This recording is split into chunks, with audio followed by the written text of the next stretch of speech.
시기를 후일에 어떤 사람들이 믿음에서 떠나 미혹하는 영과 귀신의 가르침을 따르리라 하셨으니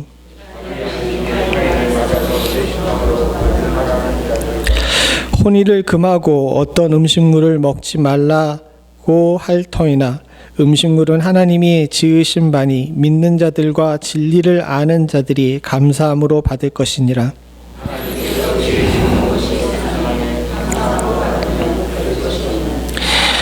하나님의 말씀과 기도로 거룩하여짐이라.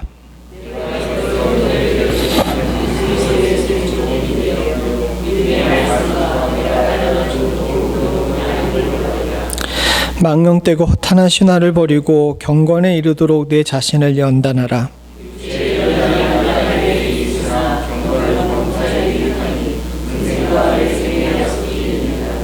미쁘다 이 말이여 모든 사람들이 받을 만하도다.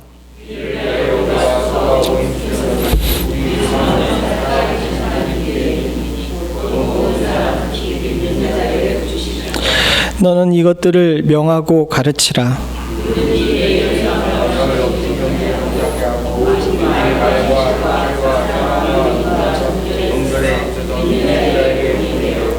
내가 이를 때까지 읽는 것과 권하는 것과 가르치는 것에 전념하라.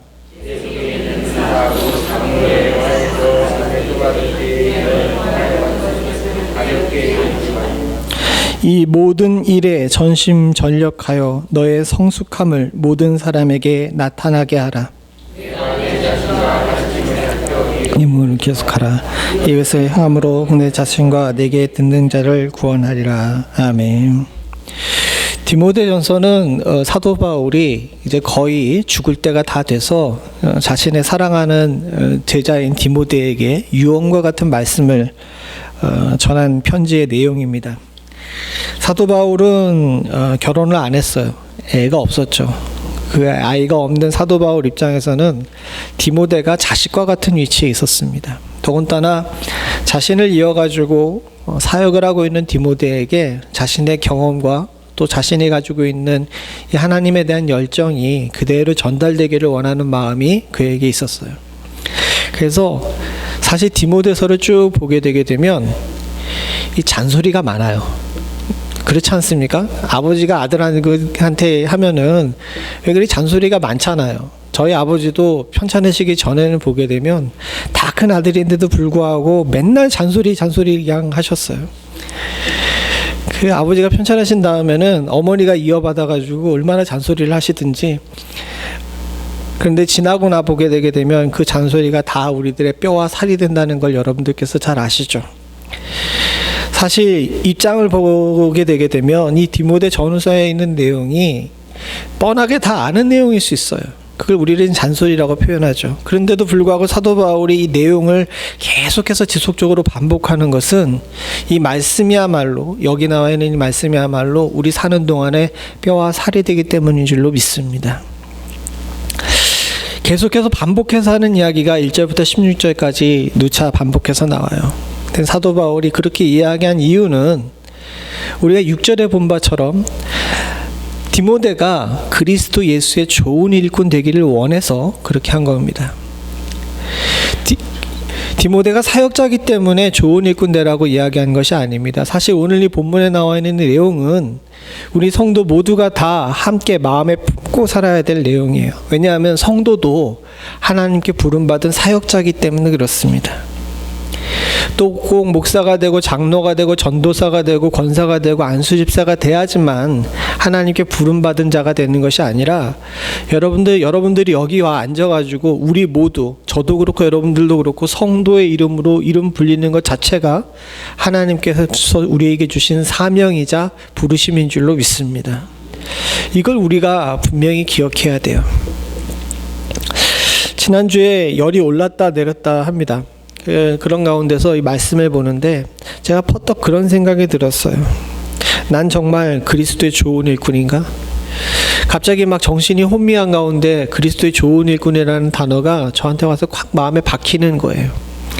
사실 10월 한 달은 임직자들을 위해 가지고 여러 헌신된 자들에 대해서 또 헌신에 실패한 자들에 대한 이야기를 하려고 했습니다. 그래서 지난주는 우리가 살펴본 것처럼 삼손에 관해서 이야기했죠.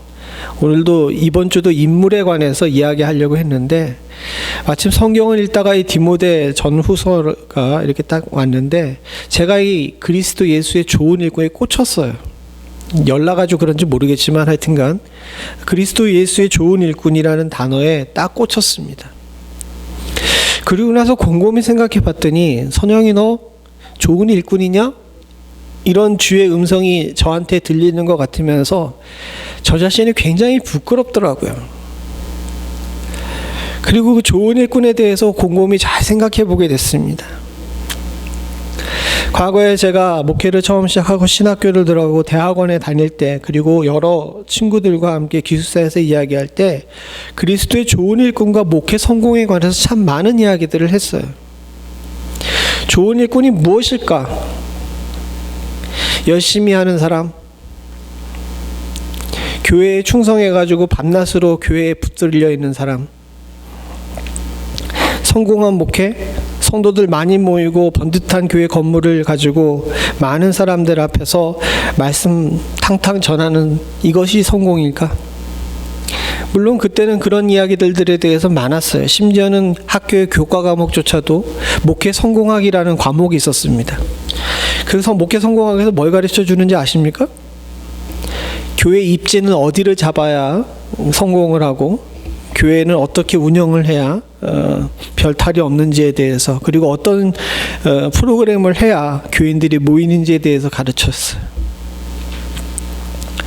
근데 지금 와가지고 예수 그리스도의 좋은 일꾼이란 무엇인가에 대해 생각을 해봤더니 그때 젊었을 때 배웠던 것들과 제가 생각했던 많은 것들이 사실은 그리스도의 좋은 일꾼의 조건이 아니더라고요.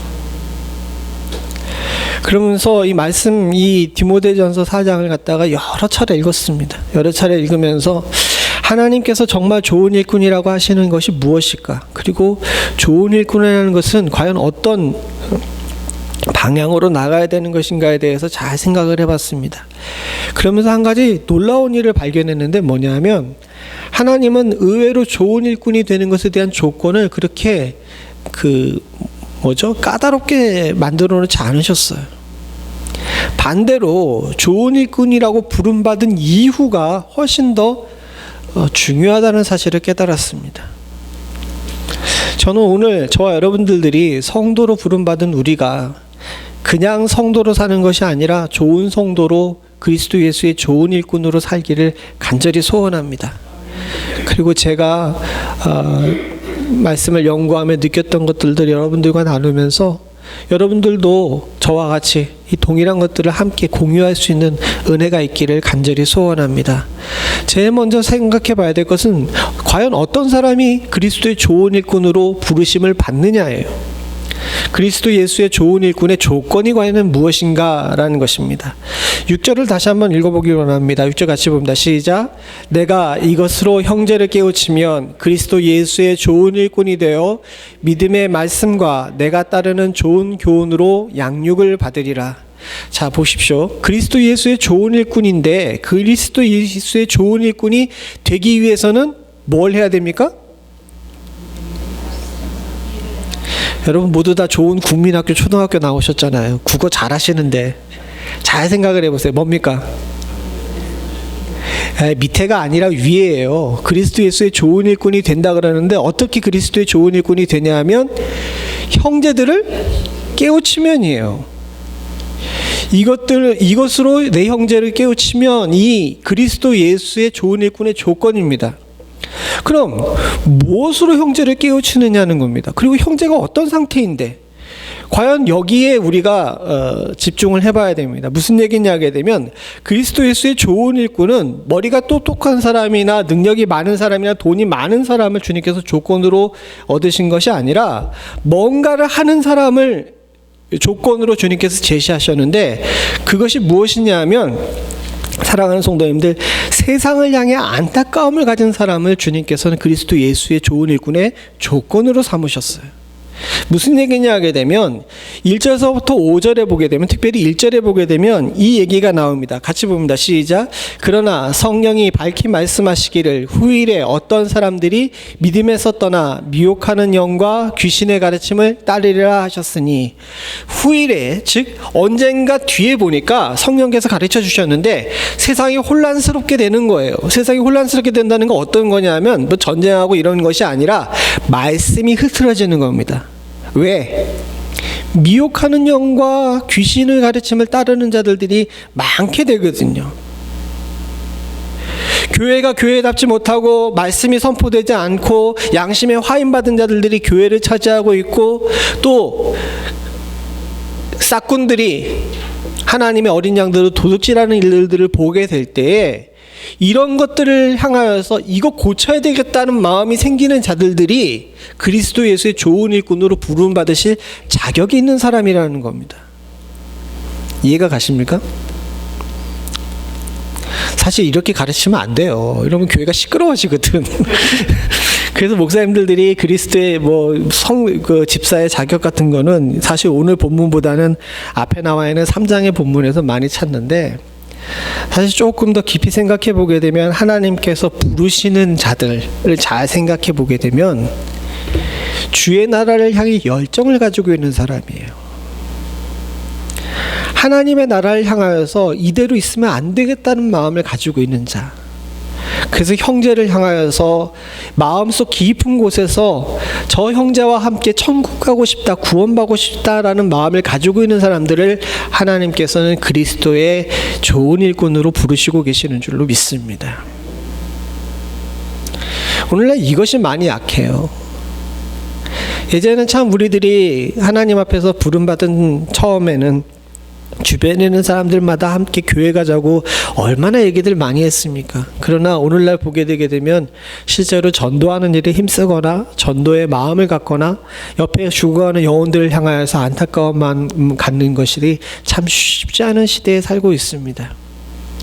잘 생각해 보게 되면 미혹하는 영과 귀신의 가르침을 따르는 것들이 온 세상에 가득하고, 교회가 본질이 아니고 비본질에 더 마음을 많이 빼앗기고 있기 때문에 그렇지 않은가 싶어요.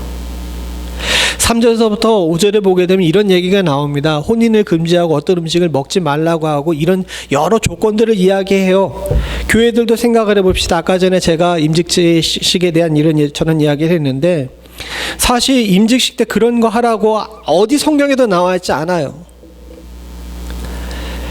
근데 교회의 전통이다, 여러 가지 관습이다, 이런 것들로 여러 것들을 막 덧입다 보니까 우리도 모르는 사이에 하나님께서 세우신 선한 것들을 감사함으로 받지 못하고 부담으로 받기 시작하게 됩니다. 교회가 교회다우려면 딱 한 가지만 하면 돼요. 하나님 말씀 중심으로 사는 겁니다. 근데 이것 이외에 다른 것들을, 말씀과 기도로 사는 것 이외에 다른 것들을 덕지덕지 붙여놓다 보니까 교회는 점점 무거워지고 성도는 피곤해지고 목회자들은 괴로워요. 왜 우리가 그렇게 살아야 됩니까? 주님께서 원하시는 것은 그것이 아닌데, 어떤 미혹해하는 자들이 와가지고 주님 오실 때가 다 됐으니까 결혼하지 말라고 이야기합니다. 어떤 허탄한 자들이 와가지고 야, 저것은 더러운 음식이니까 먹지 말라고 이야기를 해요. 근데 성경은 뭐라고 가르칩니까? 여기 다 하나님께서 지음 받으신 거니까 믿는 자와 진리라는 자들이 어떻게 하라고요? 감사함으로 받으면 다 버릴 것이 없는 거예요. 정작 붙들고 버릴 것 없는 말씀은 놔두고 인간이 여러 가지 규칙들과 여러 가지 관습으로 하나하나 붙여놓은 이런 것들을 인하여서 많은 사람들이 피곤하게 살고 있습니다. 이런 일들에 대하여 이거 고쳐야 되겠다라고 생각하고 나오는 사람들이 좋은 일꾼의 조건이에요.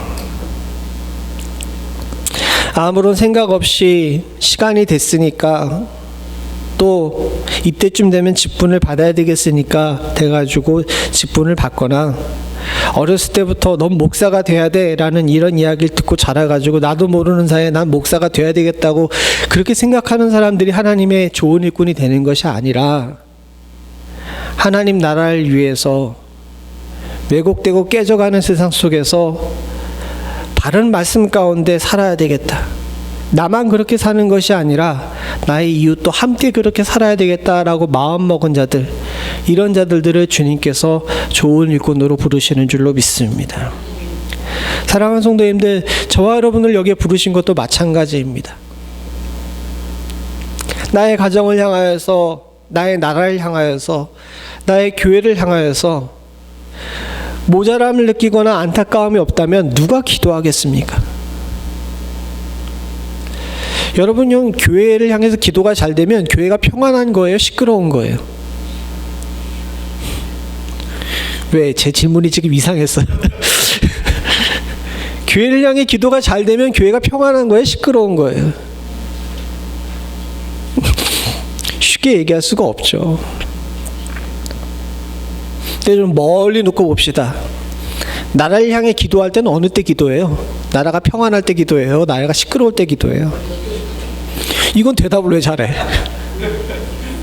좀 더 가까이 가볼까요? 가정을 향해 어느 때 기도하세요? 우리 권사님께서 정답을 얘기하셨습니다. 항상 기도해야죠. 근데 실제로는 어렵고 힘들 때 왜 기도가 됩니까? 그만큼 우리 마음속에 이것이 잘못됐다라는 생각이 들기 때문에 그래요. 근데 가정도 교회도 나라도 보게 되면 감사함으로 받으면 다 감사함으로 받을 수가 있어요.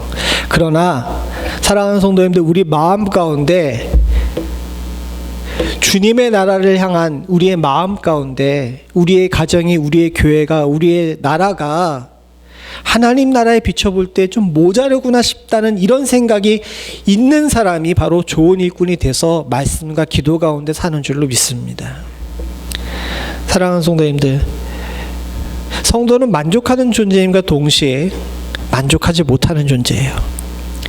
주님 한 분만으로 만족하지만 또한 동시에 하나님 나라를 보면서 지금 이 현재에 만족하지 못하고 저 하늘 나라를 향해 소망을 가지고 있는 사람인 줄로 믿습니다.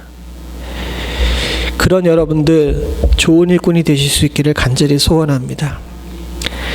제가 지난번에 한번 여행을 갔다 오고 나서 그런 얘기를 했죠. 요즘에는 신학교도 그렇고 일꾼 찾기가 쉽지가 않다고 그런 얘기를 했는데, 왜 그런가 곰곰이 생각해 보게 되면 바로 이런 절실함이 없기 때문에 그래요. 형제들이, 우리의 가정이, 우리의 교회가, 우리의 국가가 잘못된 방향으로 가고 있구나라는 사실을 알고, 그러면 하나님, 날에도 일어나서 기도하고 날에도 일어나서 주님 나라를 위해 충성하겠습니다 라고 하는 이런 마음이 우리 가운데 없어서 좋은 일꾼이 쉽지가 않습니다.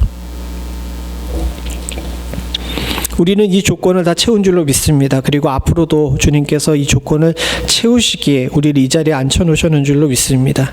사랑하는 성도님들, 일어서서 주님을 온전히 바라보실 수 있기를 간절히 소원합니다. 그럼 또한 동시에 이 좋은 일꾼이 그런 조건으로 우리 세워졌어요. 우리가 이렇게 세워졌잖아요. 근데 이제 문제가 있습니다. 열정을 가지고 일어나는데 우리가 뭐 가진 게 있어요? 능력이 있습니까? 뭘 하나님의 말씀을 막 꿰뚫어 알고 있습니까? 사실 이사야도 마음속 깊은 곳에서 하나님 나라의 열정이 있어요. 그러니까 교회가 성전에 가서 엎드리고 있었죠. 근데 막상 주님께서 부르시니까 겁이 납니다. 왜? 할 줄 아는 게 없다는 겁니다. 주님께서 어떻게 하셨어요? 하나님께서 제단 숯불을 그의 입에 갖다 대시면서 내가 말씀을 주겠다고 약속을 하시죠. 오늘날 우리도 마찬가지입니다. 하나님 나라를 향한 열정과 이대로 있으면 안 되겠다는 마음을 가지고 있어서 주 앞에서 성도로 부름을 받았어요. 근데 그 다음이 중요한 겁니다. 좋은 일꾼은요, 부름받은 그 상태에서 멈춰 있는 것이 아니라 자라나고 양육되는 자들입니다. 죄송한 얘기인데 오늘 여기 장로님도 앉아 계셔가지고 이런 얘기가 조금 그렇긴 한데, 장로님들도 여러분도 앉아 계셔서 좀 그런데, 어느 날 그 동기들하고 그런 얘기들을 했어요. 왜 이렇게 힘들까, 목회가? 그 동기는 이제 거기 교회 장로님들하고 싸워가지고 힘들었거든요. 장로님들이 여러 분 계신데 이제 장로님들이 두 편으로 나눠가지고 싸우는데 이게 중간에 치이는 거예요. 많이 치여가지고 많이 힘든 가운데 있는 이 동기랑 대화하는 가운데 그런 얘기를 했습니다. 제가 퍼뜩 왜 그런 얘기를 했는지 모르겠지만 장로가 됨과 동시에 성장이 멈춰서 그래. 우리를 봐. 우리도 목사가 된 다음에 성장이 멈췄잖아. 이런 얘기를 한 겁니다. 제 입에서 나온 이야기인데 제가 왜 그런 얘기를 했는지는 정확하게 잘 모르겠어요. 근데 후에 곰곰이 잘 생각을 해보니까 그 얘기가 틀린 얘기가 않더라고요. 목사인 저만 생각해도 보게 되면 딱 제 믿음은 목회 안수받은 그 다음에 멈춘지도 모르겠습니다. 장로님들도 마찬가지예요. 장로님들도 임직받기 전에는 충성되이 일하고 열심히 성장하려고 노력합니다. 그런데 장로가 딱 된 다음엔 어떻게 돼요? 그 자리에 멈춰버려요. 이거 굉장히 잘못된 겁니다. 사랑하는 성도님들, 하나님께서 우리들이 하나님 나라의 열정이라는 조건을 보시고 우리를 부르셨잖아요. 이걸로 우리를 만족하라는 것이 아닙니다. 부르심을 받았으면 이 부르심 받은 자는 양육받아 성장해야 돼요. 그러니까 임직을 받은 그 상태로 끝나는 것이 아니라, 목회자가 된 그 상태로 끝나는 것이 아니라, 그때부터 우리는 뭐 해야 됩니까? 자라나야 되는 겁니다. 성도도 마찬가지예요. 왜 교회를 오래 다니는데 성도가 변하지 않느냐고 그런 얘기들을 많이 합니다. 왜 그러십니까? 참 이상한데 신앙의 성장도 마치 언어의 성장처럼 계단식 성장을 합니다. 묘하죠? 딱 부름받아가지고 들어온 상태에서 처음에 막 열정적으로 신앙생활 한 다음에 그 다음에 그 열정이 싹 식어버리게 되게 되면 그 상태로 고정이 돼가지고 쭉 가요. 또 다른 계기가 있어서 한꺼번에 성장하기 전까지는 그냥 그 상태로 끝까지 갑니다. 그러면서 좀 일어나서 성장해 보자라고 이야기하게 되면 다들 그렇게 썩 관심이 없어요. 사도 바울은 디모데에게 이런 우리들의 이 습성을 잘 알고 있기 때문에 지속적으로 성장하는 것이 중요하다고 강조하고 또 강조하고 있는 것입니다.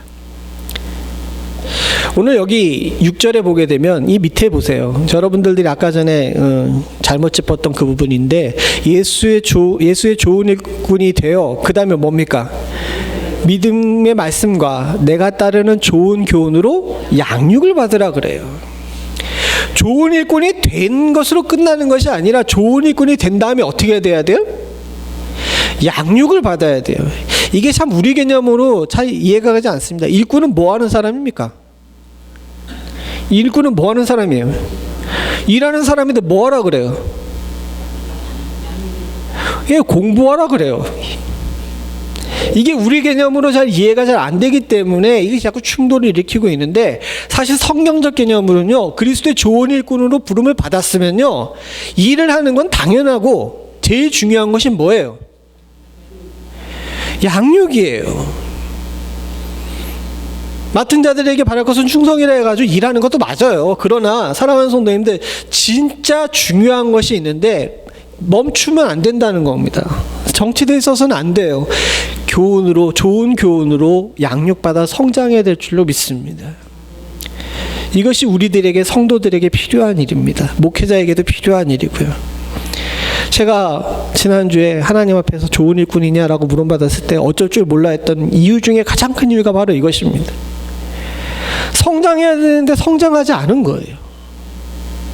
자라나야 되는데 자라나지가 않은 거예요. 그럼 전 좋은 일꾼입니까? 좋은 일꾼이 아닙니까? 그게 얘기해서 이때 욕하지 언제 욕을 하겠어. 아무리 들여다봐도 저는 좋은 일꾼이 아닌 거예요.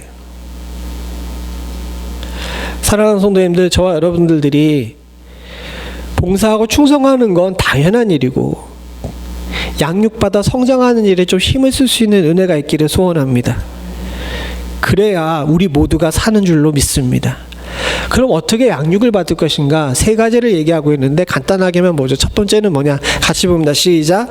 망령되고 허탄한 신화를 버리고 경건에 이르도록 내 자신을 연단하라. 첫 번째는 뭐냐면 상식을 깨트리라는 거예요.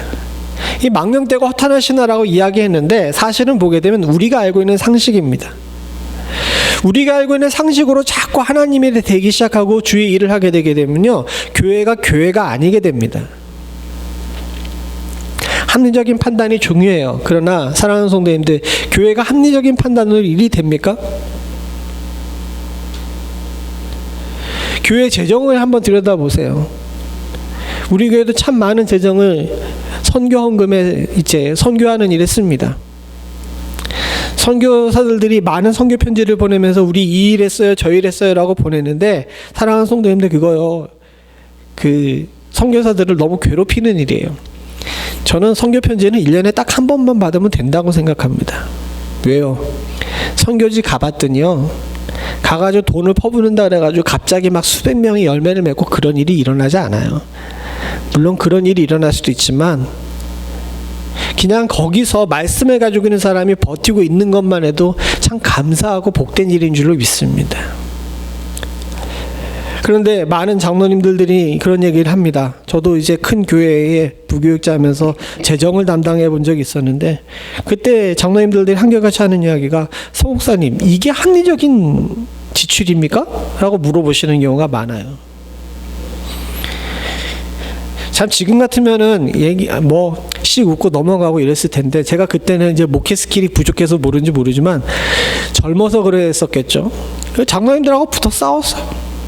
장로님, 어떻게 교회 일을 합리적으로 판단하십니까? 이건 기업이 아닙니다. 이렇게 얘기를 하면 장로님들이, 그래도 성도들이 피 같은 헌금을 내는데 어떻게 그렇게 물쓰듯이 쓸 수 있습니까? 라고 이야기를 합니다.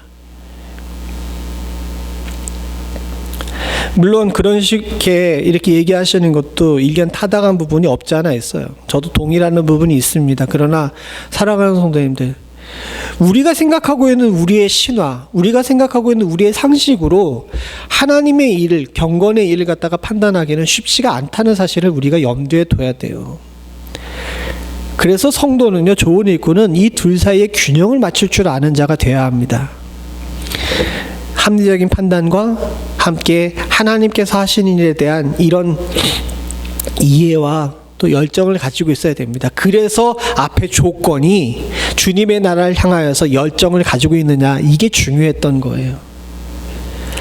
그러니까 사랑하는 성도님들, 우리 스스로가 이 세상에 땅을 붙이고 살고 있음과 동시에 저 하늘나라에 살고 있다는 사실을 항상 기억하고, 스스로가 이 자리에 파묻혀 있지 않기를 위해 연단할 줄 아는 지혜를 가져야 될 줄로 믿습니다.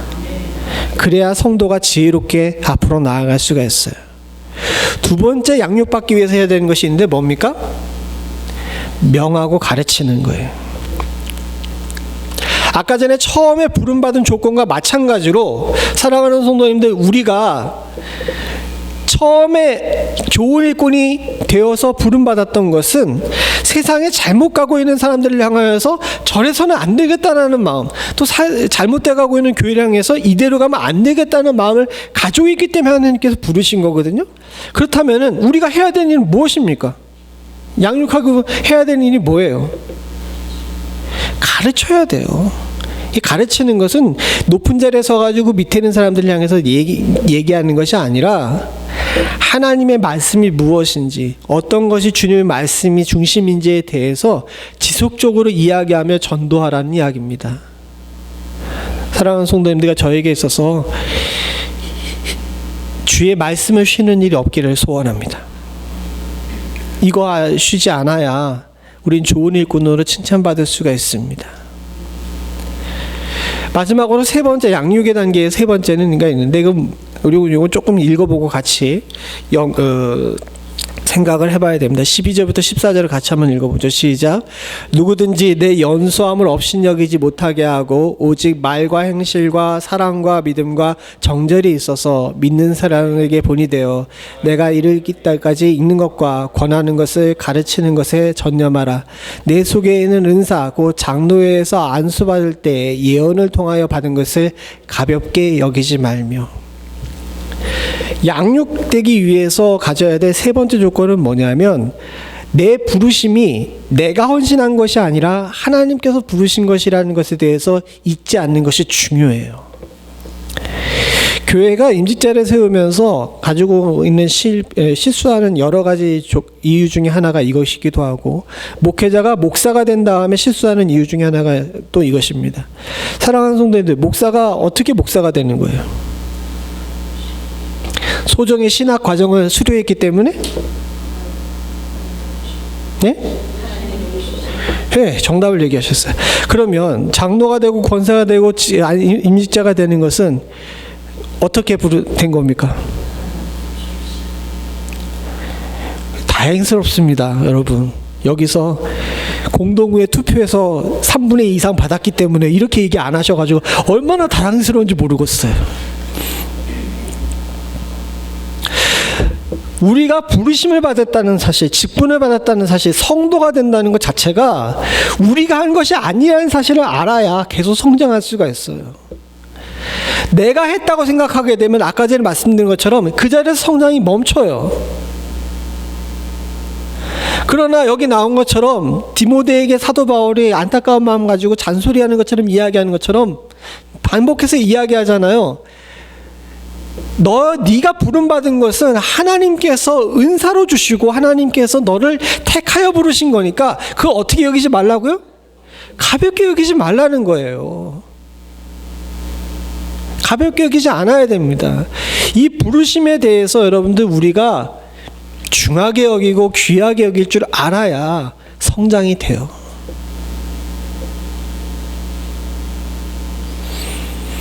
참 다행스럽게도 제가 그렇게 되게 부끄러웠다고 이야기했잖아요. 근데 한편으로 감사한 거는 아직 이걸 깨달을 줄 알고 하나님 앞에 좋은 일꾼 되겠습니다 하고 회개하고 엎드릴 줄 아는 것이 저 자신에게 있어서 참 감사하더라고요. 아직 내가 주님께서 부르신 소명을 가볍게 여기지 않고 있구나라는 사실을 참 감사하게 되더라고요. 우리도 마찬가지입니다. 사랑하는 성도님들. 디모데는 어린 나이에 부르심을 받았기 때문에 교회에 있는 장로들이 되게 우습게 여겼는지도 모르겠어요. 우리도 마찬가지예요. 여러분, 제가 목사 안수 받은 다음에 친구들한테 제일 먼저 들었던 얘기가 뭔지 아십니까? 제일 많이 들었던 이야기가? 야, 너도 목사가 되네, 이거예요. 고등학교 친구들의 입장에서 보게 되면 고등학교 3년 내내 굴러다니던 내가 어느 날 갑자기 목사가 됐다라고 이야기하고 양복 입고 나타나니까 어떻게 생각하겠어요?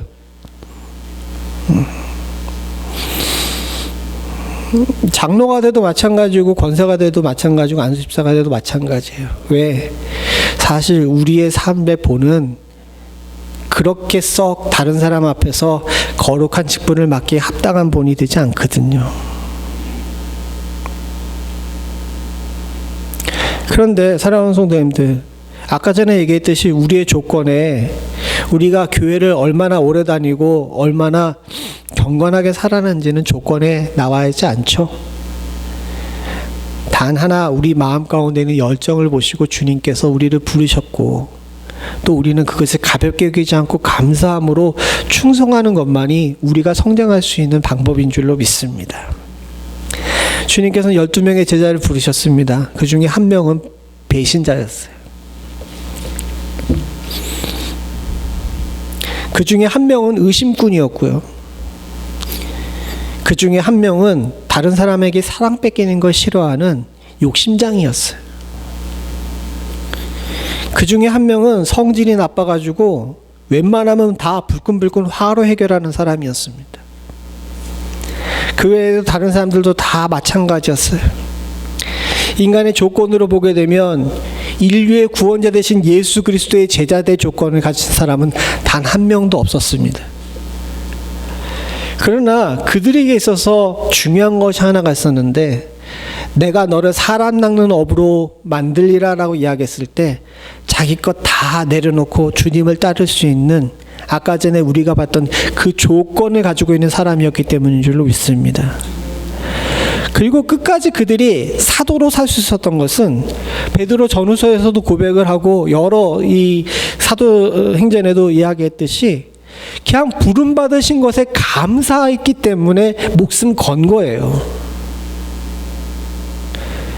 그래서 그들이 날로 성장했습니다. 모든 걸 화로 해결했던 사람은 어느 순간인가 입에서 사랑을 얘기하는 사람이 됐고요. 사랑받아야만 했던 욕심꾸러기는 어느 순간인가 온 교회를 품고서 교회를 향해서 기도하는 사람이 됐고요. 의심하던 사람은 그 의심을 내려놓고 하나님 나라를 향해서 저 멀리 인도까지 가서 순교할 만큼 복음의 열정을 가진 사람이 됐습니다. 사랑하는 성도님들, 우리도 그와 같이 사실 수 있는 은혜가 있기를 소원합니다. 그렇게 잘한다면 주님께서 우리의 삶을 기뻐하시고 귀하게 받으실 줄로 믿습니다. 마지막으로 사랑하는 성도님들, 좋은 일꾼들에게는 상을 받아야죠. 우리 하나님께서는 좋은 주인이십니다. 일했는데 임금 띄어먹지 않아요.